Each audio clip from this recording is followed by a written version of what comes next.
When I started this series 3 weeks ago, I suggested that while Hebrews shows up in that part of the New Testament we call the epistles, it really has the feel of a sermon, not a letter. It's structured like a sermon. A long sermon, yes, but it's structured like a sermon. And it was apparently written down so that it could be distributed among the churches to be heard by all the people. A lot of pastors do that today. They'll take their sermons and turn them into a book, though not so much anymore, because now we have something better than books, and that's YouTube. Well, maybe it's not better, but it's easier and cheaper, so you can put your sermon up on YouTube for nothing. It was a sermon that needed to be heard in the first century, and it's a sermon that needs to be heard today. It's a sermon that's structured with warnings and exhortations throughout the whole sermon that are relevant now as much as they were 2,000 years ago. The sermon was addressed to people who were in danger of giving up on being Christians. They run out of steam, run out of energy, run out of courage, and they were thinking about going back to the old way of life. In this particular case, going back to Judaism, but it could be going back to anything, any kind of a way of living. And he carefully warns them of the consequences of doing that, and he encourages them to continue following Jesus faithfully. Don't give up, he says to them. In chapter 10, we looked at this verse. We are not like those who turn away from God to their own destruction. That's the warning. You turn away from God, it results in your destruction. We are the faithful ones whose souls will be saved. That's the encouragement. The book is woven around these warnings and encouragements. Now, it's easy to get lost in the book of Hebrews, especially if you're not familiar with the Old Testament, because it quotes the Old Testament roughly 60 or 70 times. And it does require careful and attentive reading and rereading. But the argument of the book is very simple. There's only one reason for not giving up and turning back. And that one reason is the superiority of Jesus Christ, the greatness of Christ. He is greater than any other. You can take that blank there, and you can put in any name or anything in that blank, and Jesus is greater. That's the one essential argument of the book of Hebrews. Why would you turn your back on the greatest person in our universe? Now, as we focus on chapter 7 today, we hear the preacher's argument for the greatness of Jesus wrapped up in the person of an obscure figure who briefly appears in a shadowy corner of the book of Genesis. His name is Melchizedek. He's the one that we see on the right. The one on the left is Abraham. How do you know? Abraham's got a spear. Why does Abraham have a spear? Because he's just come back from a battle where he's been the victor. Here's another depiction. Abraham, again, is dressed as a man who's coming back from battle. Now, he looks more like a Roman maybe coming back from battle than a Palestinian, but nevertheless, you get the picture. Let me briefly outline the Genesis story. Each town of any size in that time was like a city-state. Each town had its own king. And these little city-states were more often than not at war against each other. Now, in this region around the Dead Sea, 4 city-states had formed an alliance, and they basically ran the show for about a dozen years. They conquered everybody and told them what to do and what not to do. The king of Sodom, who was not one of those 4 kings, got tired of this, and he made an alliance with 4 other city-states, and they went to war against these 4 kings. So you have 5 kings, including the king of Sodom, against these other 4 kings. Now you see Sodom on the map here. Sodom is down here in the right corner. Not exactly sure where it is, because the Dead Sea has changed its size and shape since then.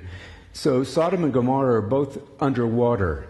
So you see the Dead Sea, if you see a little dotted line, it's not nearly as long as it used to be, but it's a bit wider. So that's where Sodom is. That's where the king of Sodom was residing. Now, over here you see the name Abraham. Abraham lived up near Mamre. Now, why is that important? Because Abraham's nephew, Lot, lived in Sodom. So what happened was Sodom was captured. Everything was taken, including the people in town, and Lot and his family were taken captives. Abraham, living near Mamre, some distance away, found out about it, and Abraham took from among his servants. Now, you got to catch the scale of this. He took from among his servants 318 fighting men trained for battle. Makes you wonder how many servants the guy had. This is a large plantation, as it were. You got a lot of folks there. He takes his 318 fighting men, and they go in pursuit of this army of the four kings and everything they've taken. And he chases them northward up towards Damascus. Now, look at the next slide. That's Damascus up there in the far upper right-hand corner. And that's where he finally catches up with them. He stages a daring nighttime raid, and he and his little army of men defeat the four kings and recapture all the lost goods and the lost people. Now, what he then does is he proceeds to head back home, but instead of going down on this side, it's a lot nicer to travel on the west side of the Jordan River. So he comes back, instead of going on the right side of the Jordan, he comes on the left side, and he comes down until he gets to this valley of Sheva. There he encounters two kings. They meet him there in this valley of Sheva. One is the king of Sodom. Now, he's obviously there saying, "Thanks for getting my loot back. Can I have it, please?" He says, "I'll give you a bunch." And Abraham says, "No, I don't want any of your stuff. I just want Lot and his family." The other person that he met there was a man by the name the king of Salem. And he meets him there. His name is Melchizedek. Now, what was Salem? Anybody here could guess? The king of Salem? It's just a city. Jerusalem. It's probably the forerunner of Jerusalem. So Melchizedek is the king of Salem. Now, he's not just merely a king, he's also a priest. He's the priest of God Most High. Pretty rare in those days. People were generally priests of the local Canaanite deities, but he's not. He's a priest of the Lord Most High. His name means King of Righteousness. Melchizedek means King of Righteousness. Can anybody tell me what the oldest Jewish synagogue is in Winnipeg? Yes, Sher Zedek. Same word as Melchizedek. Sher Zedek means gates of righteousness. So anytime you see the Z-E-D-E-K, that means righteousness. Whether it's in Melchizedek's name or the Sher Zedek's name, it's got something to do with righteousness. Two things happen in this story. The first thing is Abraham gives a tithe of everything he's captured in battle to Melchizedek, and Melchizedek blesses Abraham. Now, it's not much of a story, is it? I don't think any of us would even know the name Melchizedek if it were not for the book of Hebrews. Oddly, the book of Hebrews uses Melchizedek to show us the unique greatness of Jesus. To build the case, Melchizedek is mentioned 5 times. 5 times in the book of Hebrews. He's mentioned briefly in Genesis, once in the Psalms, and 5 times in the book of Hebrews. First time we see his name is in chapter 5, verses 5 and 6, where the preacher connects 2 verses. He takes Psalm 2:7 and Psalm 110, verse 4, and he puts them together, and he says, "In the same way, Christ did not take upon himself the glory of becoming a high priest, but God said to him, 'You are my son. Today I have become your father.' And he says in another place, 'You are a priest forever in the order of Melchizedek.'" So the author of Hebrews shows the figure of Melchizedek to show us that Jesus is both a superior priest and a superior sacrifice. Now, at first, that may feel like a bit of a stretch. How does he get from Melchizedek to the superiority of Jesus? We'll get there. But before we get there, let me remind you once again, over and over again, Why is he preaching this sermon? Because people were thinking about giving up and quitting. Why doesn't he want them to give up and quit? Because there is none greater than Jesus. No greater priest, no greater sacrifice. So let's begin with the superior priest. The argument for Hebrews begins with a question. He asks the question, why is there a need for an order of Melchizedek and for a new priest who's part of the order? Now, the promise of God in Psalm 110 was that the Messiah would be a priest in the order of Melchizedek. Why? Well, look at the question in chapter 7, verse 11. He says, why was there still a need for another priest to come, one in the order of Melchizedek and not in the order of Aaron? You couldn't be a priest unless you were a descendant of Aaron, tribe of Levi. Only Levites could be priests. Now, Hebrews' answer is very brief and short. The answer is the old system didn't work. And one of the reasons it didn't work is the old priests kept dying off. The historian Josephus said that between Aaron and the destruction of the temple in 70 AD, there were 83 high priests. That's high priests. There were thousands and thousands of high priests. Born, they lived, they died. The other reason the system didn't work is they not only died, they were sinners. And they had to offer sacrifices for their own sin. And you and I both know that some of them didn't do that very well. And some of them were pretty despicable sinners, had no business being priests. So God created something new, the order of Melchizedek in Psalm 110. And Hebrews shows us that Jesus is our high priest in that order because he is both eternal and sinless. That's his point. Jesus is the high priest in the order of Melchizedek because he is eternal and he's sinless. That's why he's qualified. Now let's look at how Hebrews connects the dots between Melchizedek and Jesus. We begin in chapter 4, where Jesus is first referred to as the great high priest. Therefore, since we have a great high priest who has ascended into heaven, Jesus the Son of God, let us hold firmly to the faith we profess. Again, one of his little exhortations. The book is full of them. Let us hold firmly to our faith because Jesus is our high priest. Jesus is mentioned as a priest in chapter 2, but this is the first time he's called a high priest. Then in chapter 6, we hear this about Jesus. He has become our eternal high priest in the order of Melchizedek. Chapter 6, verse 20. He's eternal. He doesn't pass away. He doesn't die and leave the people without a priest who represents them to God. He's not like the priest who dies and leaves them to a priest who maybe really is a scoundrel as opposed to being a godly man. And then in chapter 7, verse 16, we hear that Jesus is one who has become a priest not on the basis of regulation as to his ancestry. He couldn't. He wasn't from the tribe of Levi. He was from the tribe of Judah. But on the basis of the power of an indestructible life. For it is declared, you are a priest forever in the order of Melchizedek. Now, does this suggest that Melchizedek never died? Where in the Bible does it say that Melchizedek was eternal? It doesn't. Should have a picture of Melchizedek up there, Sean. There we go. It doesn't. But it's apparent that in the book of Hebrews, Melchizedek looks forward to and represents Jesus.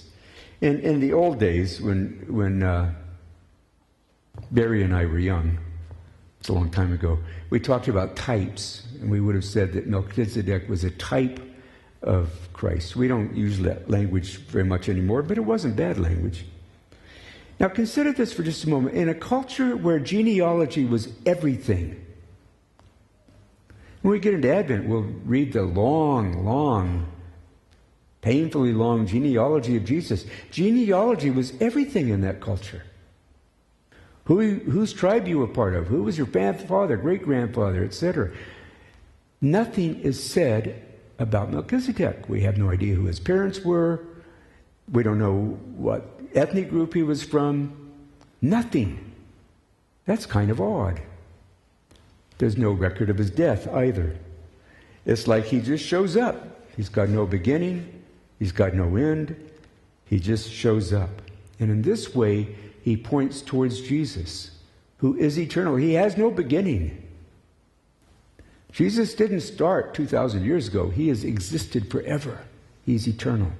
And he lives forever. He's the eternal second person of the Holy Trinity. So he's the greatest high priest because he's a priest forever. And that part of the argument summed up in chapter 7, verses 24 and 25. So this is the third time we hear him say this. Because Jesus lives forever, he has a permanent priesthood. Therefore, he is able to save completely those who come to God through him because he always lives to intercede for them.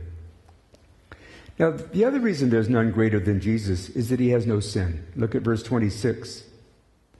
Such a high priest truly meets our need because he is one who is holy, blameless, pure, set apart from sinners, exalted from the heavens.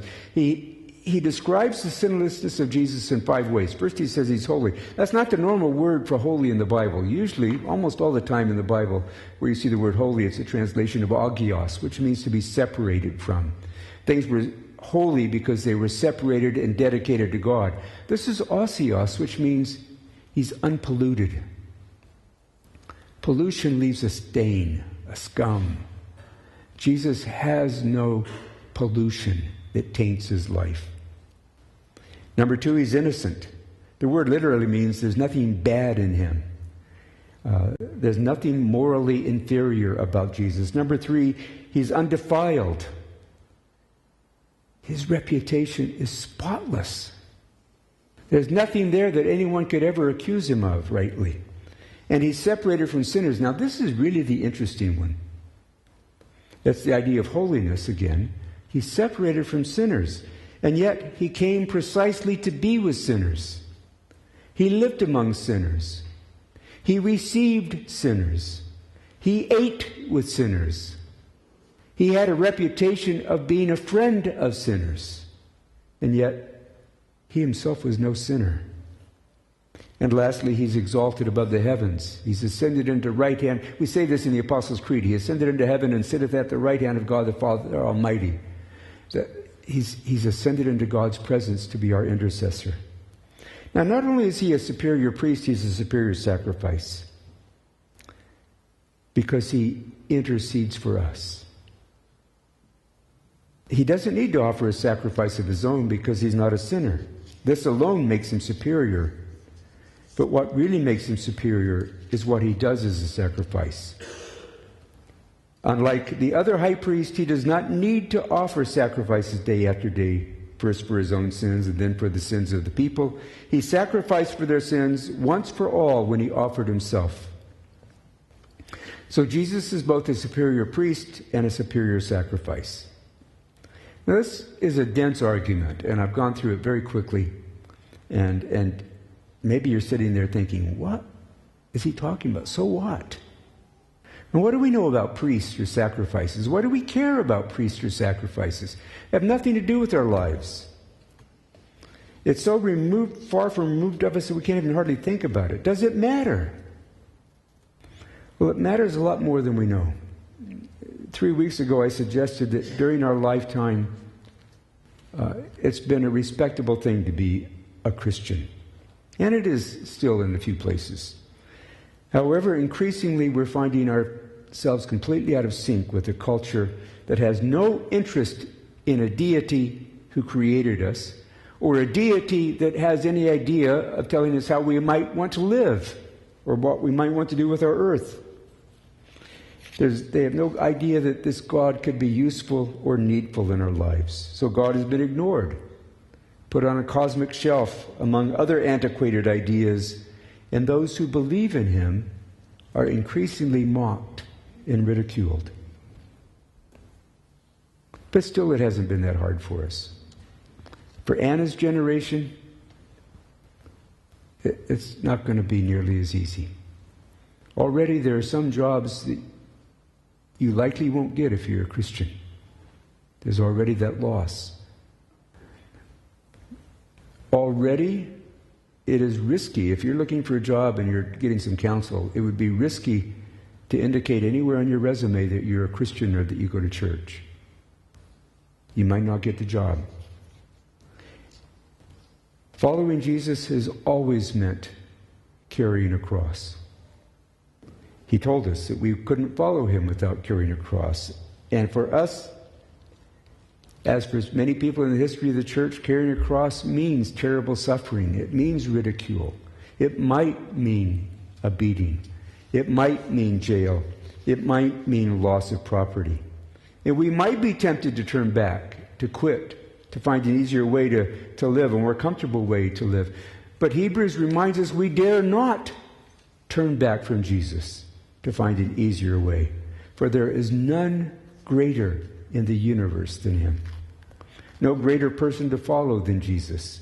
No greater cause to which we can give our lives than to spread the good news about Jesus into our world. I want to close with one last reference to the book, chapter 10.